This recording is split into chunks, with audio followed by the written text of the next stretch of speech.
Philippe de Villiers, un jeune préfet de la région, écrit en 1977 un poème en découvrant les ruines du château du Puy du Fou et décide de créer un spectacle exaltant l'histoire de la région.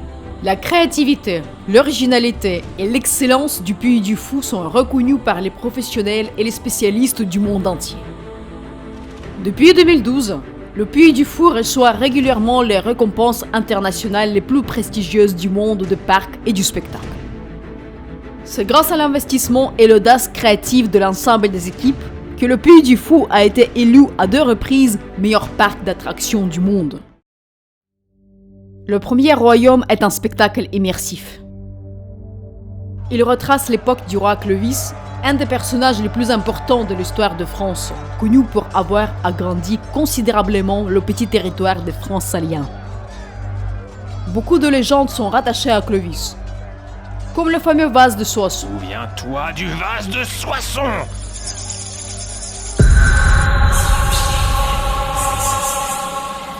Lorsqu'il pénètre dans la Gaule chrétienne sous la conduite de Clovis, les Francs étaient adonnés au culte d'Odin, divinité du sang et de la guerre. Clovis finira par se faire baptiser avec son armée pour sceller définitivement l'alliance de son peuple avec la Gaule chrétienne en 496, lors d'un événement mémorable. Les Vikings est l'un des spectacles les plus impressionnants du Puy du Fou. Alors que tout le village célèbre les noces de Cybèle et Aldéric, d'effrayants dracars surgissent au milieu des flammes gigantesques. Et les féroces Vikings débarquent sur le Saint Philbert le Veil et s'exultent au Dodge.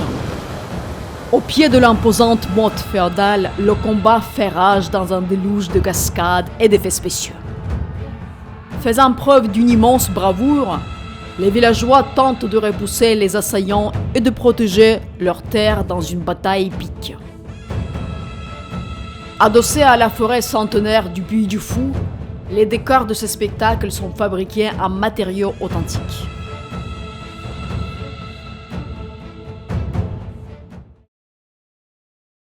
Le corbeau et le renard.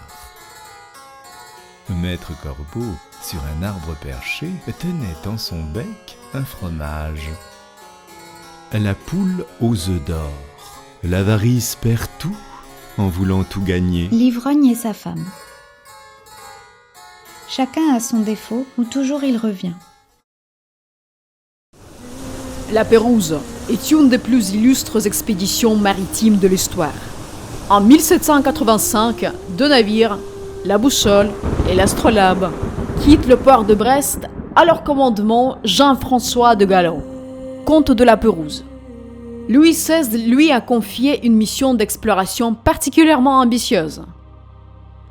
À bord de 2 frégates, des officiers, des savants et des artistes pour peindre les paysages et les terrains inconnus que s'apprêtent à découvrir les explorateurs. Ce qu'ils ne savent pas encore, c'est qu'ils ne reverront jamais la France.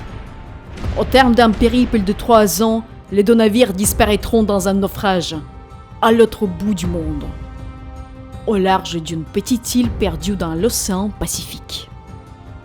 En pénétrant dans le bateau, vous découvrirez les secrets du vaisseau et plongerez dans la vie quotidienne et l'environnement des marins et scientifiques de la Pérouse. Avec l'équipage, vous prendrez la direction des océans inconnus. Vous apercevrez le cap Horn par les sabords.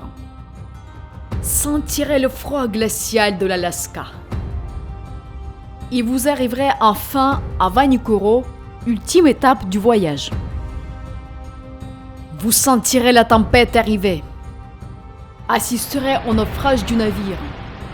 Et sentirez depuis l'intérieur la fin tragique de cette expédition sans retour.